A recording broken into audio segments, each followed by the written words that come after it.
Came a knocking on my door one night around 6 o'clock. I had no invitation, nobody to jock. I opened up the door and to my surprise there was a bright and shiny man with these piercing eyes. He said, "Sonny, you've been living your life with ease. Time to get back to work, son, get back on your feet." He left on that note without gloves or coat, even though the sky was gray. There came a knocking on my door, I don't even know what for. After he left that night, I didn't think twice. Didn't stress, didn't worry, didn't leave on a light, no. I thought it was a dream cause there was no explanation why a man would show up to give me that brief exhortation. Thinking about the words that this man had said, started searching for some meaning as they raced around my head. Then I stopped with a start at the thought of repentance, and this is where I started to learn my lesson.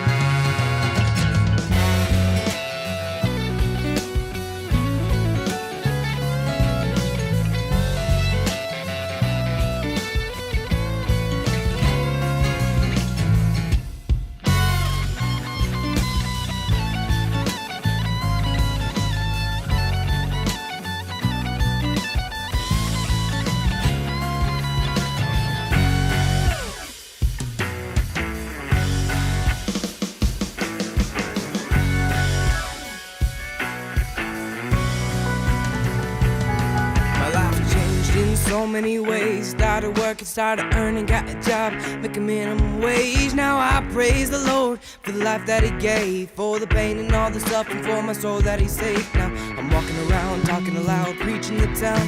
I don't know if they'll listen, but I won't step down now. Whoa, whoa, there came a knocking on my door. Knocking on my door, knocking on my door.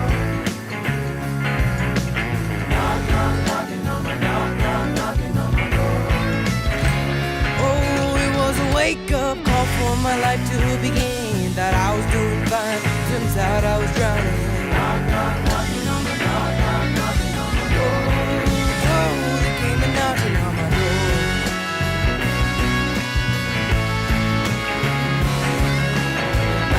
Knocking on my door, knocking on my door. Knocking on my door, knocking on my door.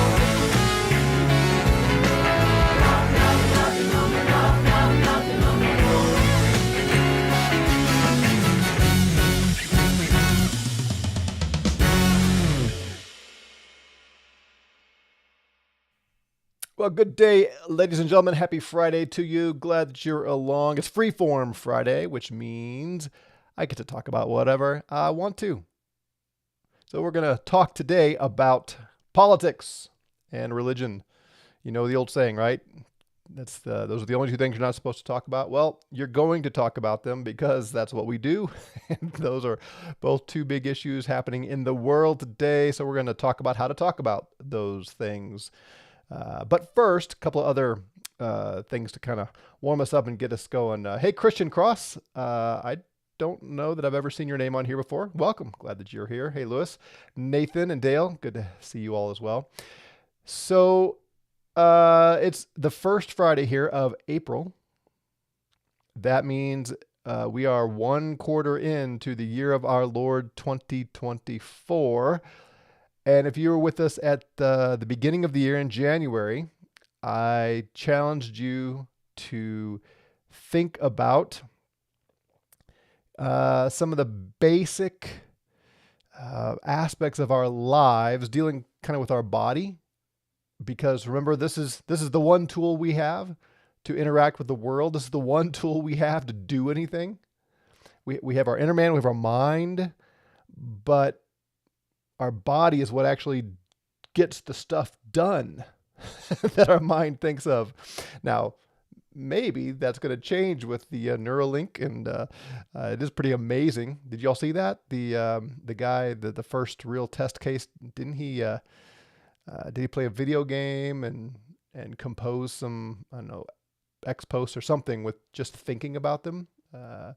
play chess. Did he play chess? Did I see that? Did he play chess just by thinking about where he wanted his characters to go? Something along those lines. Anyway, so the future is going to be very interesting when it comes to those things. But for most of us, our body is how we interact and do what we're called to do and serve others and so on. And we need to take care of our body. It's the one instrument we have to interact with the outside world. So I challenge you, focus on sleep, diet, and lift some heavy weights. How you doing? How are you doing with keeping your instrument sharp and well oiled and taken care of? Are you giving due attention to your body so that you can be healthy and get the things done? Energy levels are affected by all those things: sleep and diet and muscle mass, our hormone levels, men and women. For men, our testosterone is significantly impacted by those three things. And for women, your hormones are also affected by those things. So anyway, just kind of a check-in. It's easy, we make plans, kind of like your Bible reading plans. You make plans, you set out to do something, and then, January is sort of the time we do that, and then it fades off because we aren't really committed to it. Anyway, so check in. If you set out to do some things earlier in the year and you let them fall off, let me encourage you to take time today, this weekend, to recommit yourself to them and to apply yourself. It matters. It's important. And if you have been consistent, take some time to reflect on the first quarter of the year and say, okay, what did I do well? How can I do better? Just enjoy the fruit of your labors in your work, your hard work you put in. So I think it's worth giving some thought to. That leads me to the second thing I want to mention is, so last night I had the worst night's sleep I've had certainly in a week or so. And I mean, it's just awful. Yeah, I don't feel very good. I just didn't sleep hardly at all. And that happens to all of us. It happens to me fairly often. And what I'm learning to do, and I almost said I have learned, but this is not always true. I've learned to be somewhat sleepy self-aware. By that I mean this. We are tempted, at least I am, and I'm assuming you're similar. We are tempted to things when we are sleepy that we're not tempted to so much when we've gotten good sleep in recent nights. And this kind of plays into, even what I was saying a minute ago about not only keeping our body sharp and getting sleep for hormonal reasons and that and energy and alertness, but also just to fight off temptation. You know how it is with kids. If you've had little kids, sometimes they get really cranky and whiny. What they really need is just a good night's sleep. Well, we're the same way. So on days like today, when I didn't sleep much, I do these live streams 5 days a week. So I'm thinking, okay, I'm about to talk to hundreds of people. And it's going to be recorded on video for for posterity forever. I don't want to say things I don't mean. So sometimes my brain and mouth connection is not strong when I'm sleepy. And I'm tempted to react to things, make assumptions about what people mean, like in the comments. Tempted to be kind of testy and take offense at things when they're not meant that way, to interpret others a certain way.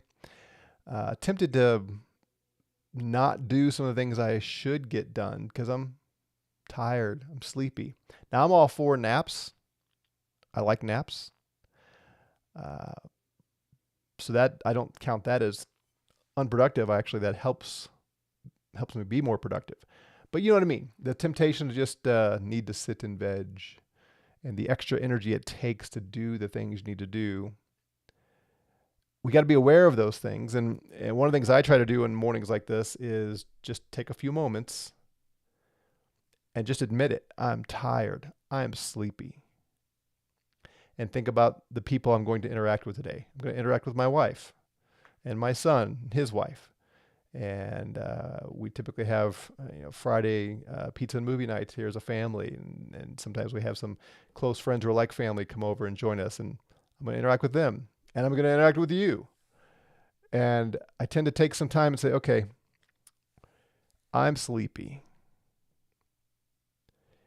Listen very carefully when people speak and watch yourself to not assume their motives, and don't hear things they're not saying, and so on. Not put myself in positions where I'm tempted to things. Do you ever feel that? Do you know what I'm saying? I know you feel the sleepy part.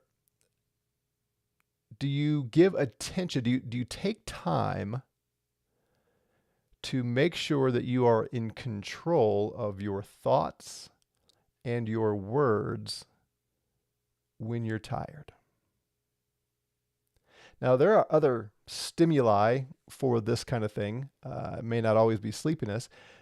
If you're really discouraged, something disappointing happened. Maybe I know something at work. You thought you're going to get promoted, or you thought you're going to be applauded for some project you got done, and you didn't get applauded, or you didn't get the raise, you didn't get acknowledgement for something. Maybe it's in your relationships with your spouse. You had expectations of what they were going to do or not do, say or not say, and they didn't. Thought your husband's going to take you out last night for a date and he didn't. Now you're tempted to all kinds of things. Are you self-aware enough to pause and not let those situations and circumstances lead you into sin? It takes work, and I don't always do this successfully. But I'll tell you that doing the live stream does help me. So it's the kind of accountability that helps. Like, again, I'm I'm thinking very carefully about what I say, because I want it to be coherent and not be rude because I'm sleepy. And then it would be easy then to say, yeah, I've got my reputation at stake with all of you if I'm rude. But what about with my wife? What about with the other people I interact with? Is it okay to be rude with them? No. So I would encourage you to give this some thought, and somehow remind yourself when there are things that are when you are in a situation, in a place of temptation. Not in the actual temptation, but the circumstances are those times, those triggers, so to speak, those circumstances that put you in a state where you are very vulnerable to temptation.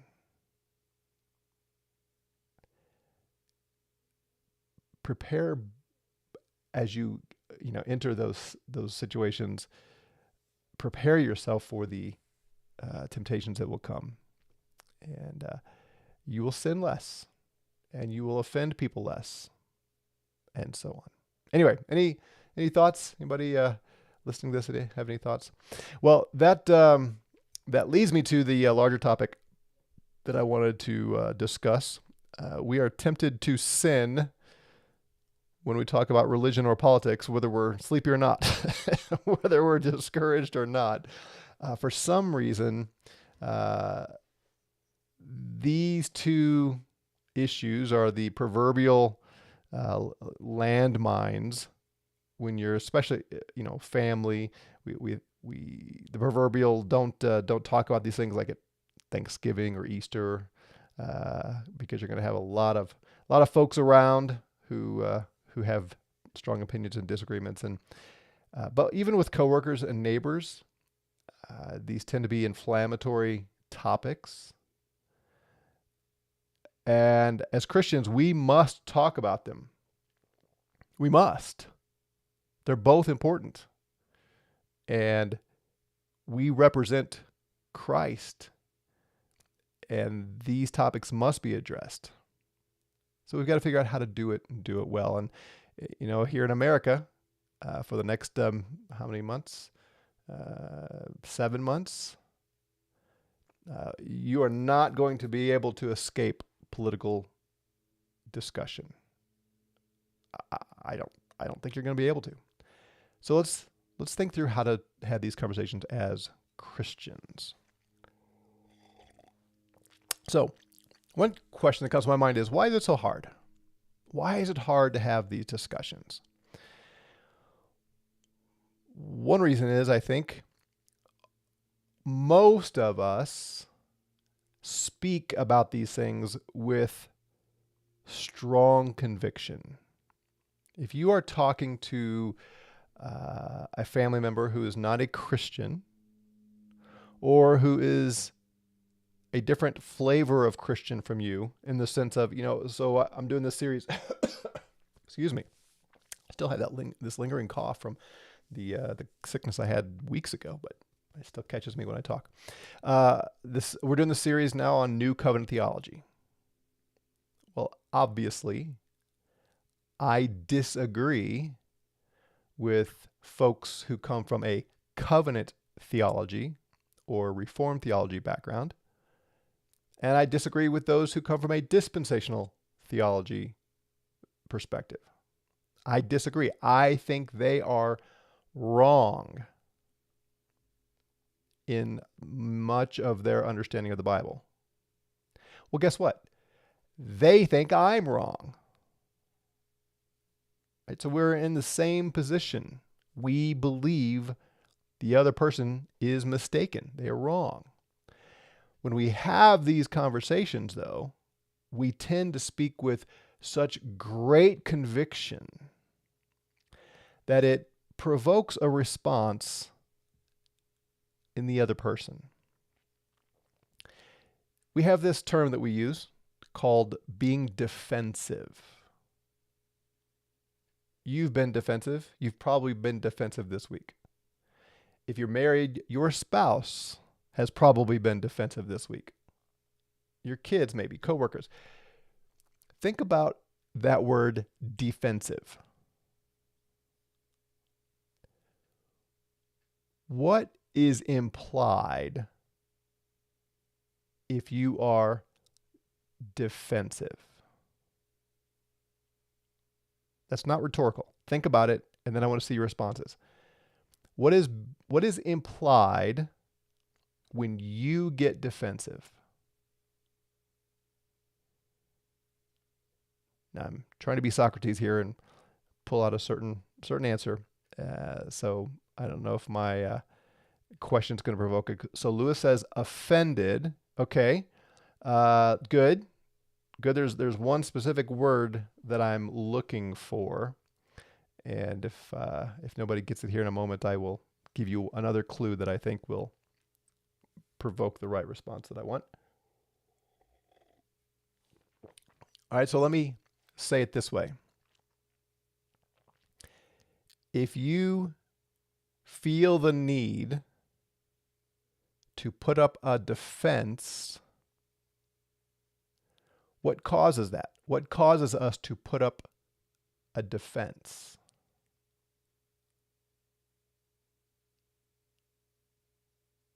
Now somebody's going to get it. Right? You play games. Think about war. We have here in the U.S. the Department of Defense. What do we defend ourselves against with the Department of Defense, or in a game, if you put up your defenses? Yeah, good job, Christian. Attack. Right? That's what we mean when we talk about getting defensive. You get defensive because you feel that you are being attacked. Now, I'm going to discuss this in the context of political and religious discussion, but this will, if you meditate on this a little bit, this will change the way you interact with your spouse, with other close people. Whenever you feel defensive in any setting, whenever you get defensive, I should say, you feel attacked. Now, does that mean the other person is actually attacking you? No. But you feel attacked. That's why you're defensive. When you get defensive, you are moving further and further away from the realm of rational thought and more to the emotional, kind of the fight or flight. The adrenaline gets going. You feel the need to defend yourself, which is not the same thing as presenting a rational argument and allowing others to critique that argument, and you having the mindset of wanting to hear their argument and learning and realizing I might be wrong, so I want to hear their argument because I might be mistaken, or they might be mistaken, and maybe I can help them come to a rational, factual conclusion. That is not the perspective we have when we are emotionally involved, and every time you're defensive, you're emotionally involved and you move further down the line of irrationality and away from rationality. And I do too. We all do.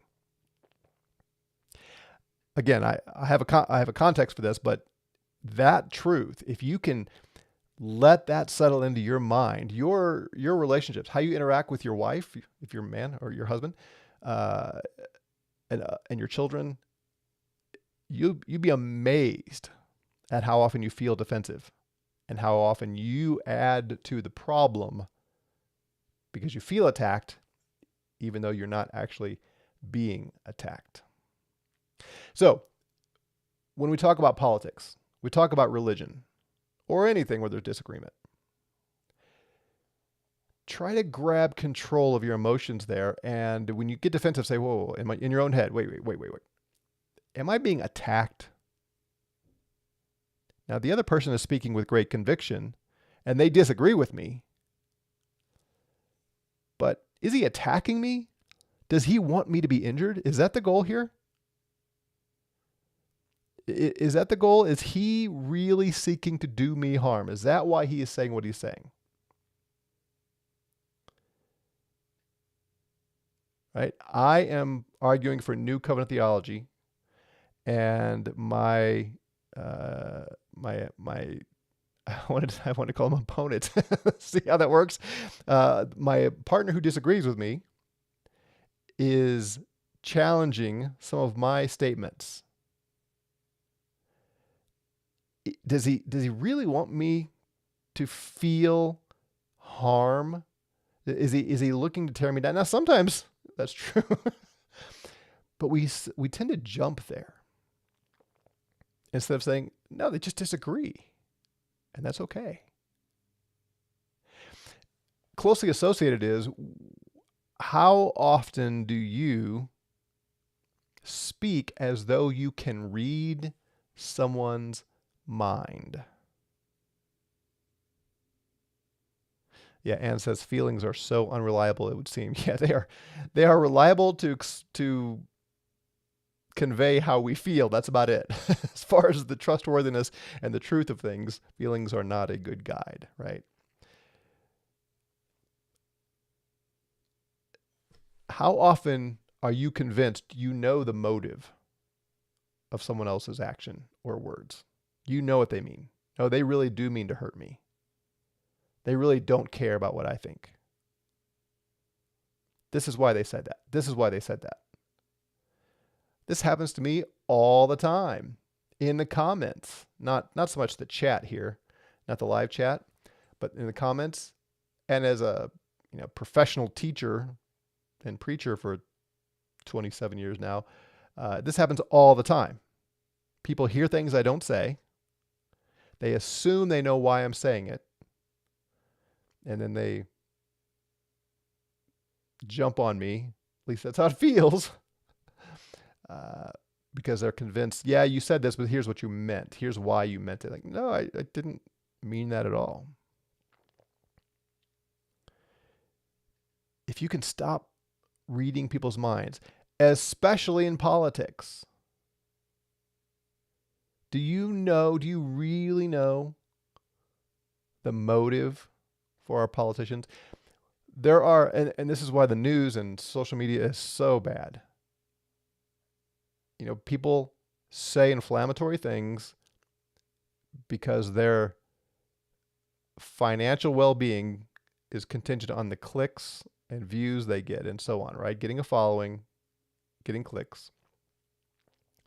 And so the more inflammatory things they say, the more clicks they get. If people are getting paid for their opinions, you should at least be cautious. Man, my mind wants to go. I want to go down so many paths. Who's the guy? Is it Chris Cuomo? Is he the guy that was on CNN? And more recently, he got fired, right? Because his brother, the governor of New York, and some of all that. And did you see his interaction with Tucker Carlson? What, last week I think it was. Their discussion was very different, it seemed to me, from what either of those guys said when they were paid network pundits. I thought they had a pretty civil discussion. They came to some common ground on some things. And neither of them had the same intense rhetoric that Tucker had when he was on Fox and Cuomo had on CNN. Why is that? Well, in Tucker's case, he's certainly still getting money for people watching his show there, but it is a little different. And as I understand it, they were sort of both told what they were supposed to say and not say on such. And Chris Cuomo seemed much more tame and less inflammatory than he had been on CNN. Why were they that way on their networks? I assume because they were getting paid to take a strong opinion and say outlandish things and rip apart their opponents and that kind of thing. So all that to say, social media, news, they are designed by and large today, it seems to me, not to actually convey factual information, but to cause people to react. We need to be better than that and be very careful how we react, because it's amazing how many people online are convinced they can read the mind and they know the motives of everybody who's doing everything. And I think we're better off saying, okay, I can't read your mind. Here's the decision you made. Here are the things you voted for. That's why I love that they will publish who voted for what in the Congress, for instance, here in the U.S. You voted for this. I don't like that you voted for that. So therefore, I'm not going to vote for you. But why they do it? Speaker Johnson. There are some. He has made some strange statements, strange decisions, I should say. And Major Taylor Greene is that her name? Did she make a motion to vacate the chair? And she's been calling him out. And I saw somebody, might have been Tucker, I forget, somebody who said clearly he's been bought off. We know that. That's the only rational reason why he would do this. And then Matt Gaetz, who is in Congress, who had conversations with Johnson, said from his perspective, Johnson is doing everything he can to hang on to leadership because it would be easy if he doesn't give in to the left for them to replace him, and the majority is so thin, and he's basically trying to give where he can to maintain some leadership for the Republicans and so on. All that to say, now we have two very different stories as to the motive as to why Mike Johnson is leading the Congress, the House, the way he is. Are either of them right? Can Matt Gaetz or Major Taylor Greene read his mind? No. But we hear somebody say something and we're convinced they're right, and so now we start parroting them, I should say, and so on. Anyway, that's just a simple. We do this all the time with people in our households. We do this certainly with politicians, and this is some of what causes the friction when we are debate, because you've got the people that you follow politically, and your friend here has people that they follow, and they're different, and so you're just repeating what someone else has told you. Don't do that. It's fine to say, hey, I heard so-and-so say. I mean, Matt Gaetz, what he said makes sense to me. It makes more sense to me than that they've got dirt on Mike Johnson. I could be wrong. And Matt Gaetz could be wrong, or my understanding of Matt Gaetz could be wrong. I'm certainly happy to throw that out in a discussion with somebody and say, well, here's what Gaetz said. And it makes sense. But I can't be sure, and neither can you. So if you're discussing New Covenant theology with a covenant theologian, for instance, be careful about assuming that you know their motives. Oh, they just want this. They just want theonomy. They just want to bring back medieval Christendom. Now, if you got somebody like Doug Wilson who said that out loud, okay, now I'm not reading his mind. He actually said it. Does that mean that everybody who's in covenant theology is just following lockstep with that and believes it? No. What I found is a lot of covenant theologians haven't actually thought this through. So if you have a conversation and ask questions and don't assume motives and don't get defensive because they're not attacking you, they just disagree, you can often get to a place where you're having a constructive conversation and you learn more about them. And I'll tell you, the more emotional the issue, the more you have to try to bring the temperature down and not get defensive, not have your own inflammatory rhetoric. Let's take the issue of abortion for a minute. I would assume most of my followers are pro-life and would therefore believe that abortion is murder, right?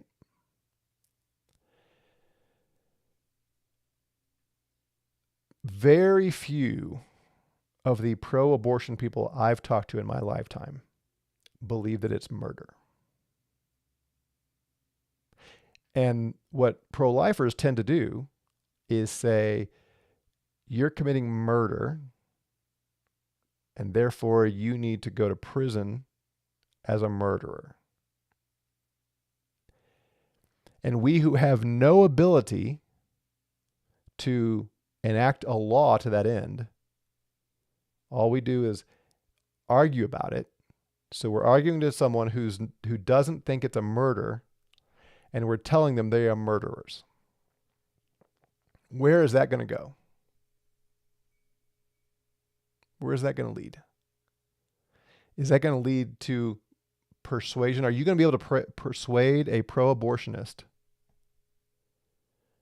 by telling them they're murderers? Never. All you're going to do is put them on the defensive because they feel attacked. They don't think they're a murderer. You just called them a murderer. You're attacking them. Of course they're going to defend themselves because they don't believe they're guilty of murder. They believe they're being falsely accused. That conversation goes nowhere.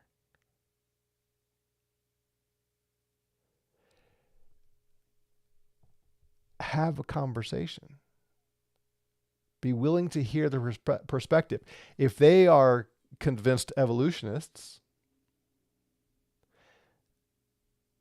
and they don't believe that, people have souls, for instance, you realize that's going to play into their view of abortion and any other, euthanasia and any other death. And we come in with you're a murderer, life is sacred. That doesn't compute for them. They can't understand that life is sacred because nothing is sacred if you're an evolutionist. But we come in with our attack, and we really are attacking them. Now, leaders and decision makers, that's a little different. With lawmakers, right? Even here in the U.S., we have a constitution. And our lawmakers are supposed to support the Constitution. So this, like the debate about whether there's a God, it's in our Constitution, or at least in the Declaration of Independence. So to say, look, this nation was founded on the statement that our rights are given to us by God, we can stand on that. But when you're talking to an individual who has no influence, no power to make any legal decisions, and you accuse them of murder or supporting murder, you are not going to have a conversation that is constructive for anybody. And I don't know, I guess we're often told that, we've got to stand for our convictions. We can't be spineless and wobbly on these things. Well, I agree. So if I'm talking to someone who's pro-abortion, I'm not going to say, oh, you might be right. But that's not spineless to simply lay out your views, right? I don't have a spine simply because I accuse that person of murder. I'm not wishy-washy if I say, tell me what your understanding of life is. Tell me what you think happens in an abortion. They say, oh, well, the fetus is not a living soul, not a living person. It's not alive. It's not viable. And so it's, no different than, having your appendix removed. It's just it's a part of the woman's body. Interesting.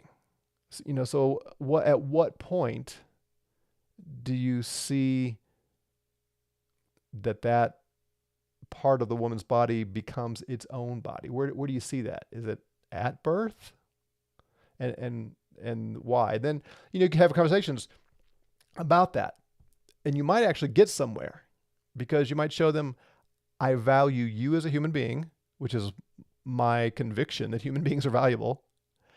And I want to understand why you believe things the way you do. And what you're going to find is so often they don't know. I mean, you can all imagine a woman getting pregnant when she's 17. She doesn't want to have the baby because she is scared.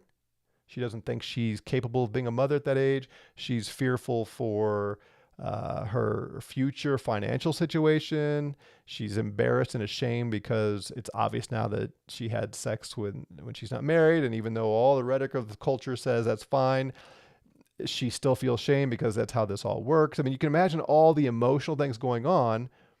She decides to have an abortion, and then she gets attacked by a pro-lifer who doesn't show any concern for her, just lashes out that you're a murderer. Now she's got to defend herself. And what is she going to do? She's going to steel herself in her conviction that abortion is fine and good. And she's not thinking through it rationally because the decision wasn't a rational decision. It was an emotional one based out of fear and shame and uncertainty and all those things. And now you harden her in her conviction because you attack her. And you assume you knew her motives. Oh, she's fine with killing babies. No, she's not. She just panicked. She freaked out. She didn't think it was a baby. And some of them live with guilt the rest of their lives because they know it's a baby. But when they get attacked, they feel like they have to defend because who's going to admit, yeah, I killed my baby? Well, we do this with all kinds of things in politics and religion. We do attack. And then when someone disagrees with us, we feel attacked. And so now we're at war. So is it possible to have these conversations? How about Donald Trump? Let's just throw it out there. Some of you have very strong convictions about Donald Trump. I've heard them. I've seen them. Some of you think he's our last hope. Some of you think he's basically the devil, wouldn't vote for him no matter what. Are you willing to have a conversation about him? Are you willing to hear someone else's perspective? Are you willing to give them the benefit of the doubt that their views of whether or not they can vote for him are worth hearing? Are you willing to simply say, hey, tell me more about this. Tell me why. Tell me why you would just not vote for anybody before you'd vote for him. Or tell me why you voted for him twice, you're going to vote him for the third time, and you can't imagine why nobody else would ever vote for him. Are you willing to have that conversation? Do you think you can read Donald Trump's mind?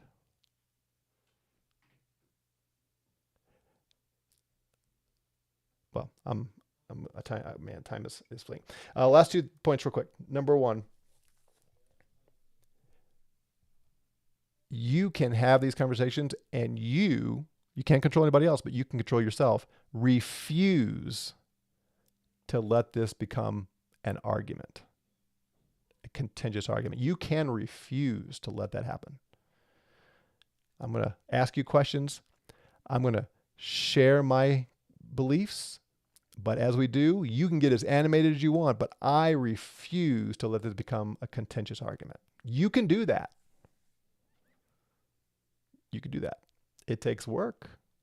It takes a lot of self-control. But you can do that. And if you can, and you do that, you may find you can lead to a constructive conversation. And you might actually persuade somebody to change their mind. Or who knows, maybe you'll be persuaded. Maybe you'll find out, yeah, they have some points I hadn't thought of before. And finally, David Miller here says, we need to be kind despite all. Yep. And that nobody else's sins are greater than mine. That's not entirely true, is it? Have you murdered anybody? You don't have to answer that. But those sentiments are along the line of this last thing I wanted to say. My dad always told me, and I'm sure I know he didn't make this up because I've heard other people say it, but he always told me, win the man before you win the argument. I haven't always done that, but when I have been far more persuasive. I've won way more arguments if my first goal was to win the man. Well, how do you win the man? You are kind. You're gracious. Again, it doesn't mean you pretend like you don't have convictions. It doesn't mean you are afraid to state what you believe. No, state what you believe. And if they're going to get all bent out of shape over it, well, that tells you a lot about them. So not suggesting at all that we withhold and refrain from speaking our viewpoint. But if your mindset is love and kindness, I want you to be heard. I care about your perspective, and I'm humble enough to say I might be wrong about this. And I trust you enough that you don't hate me even if you disagree on this. And I want to win your friendship and win your trust. That's how you win the man. Then they will listen to you. Sometimes it's phrased, nobody cares how much you know until they know how much you care. Again, there's some truth to that.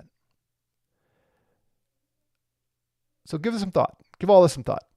We have to talk about politics. We have to talk about religion. Those are two extremely important things. And if you are correct, then your voice needs to be heard.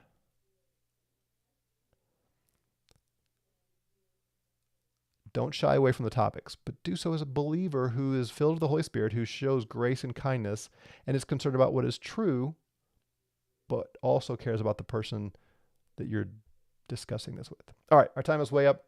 That went longer than I thought it would, but hopefully it was beneficial. Have a great weekend, and we'll come back Monday and talk about New Covenant theology some more. Grace and peace to you.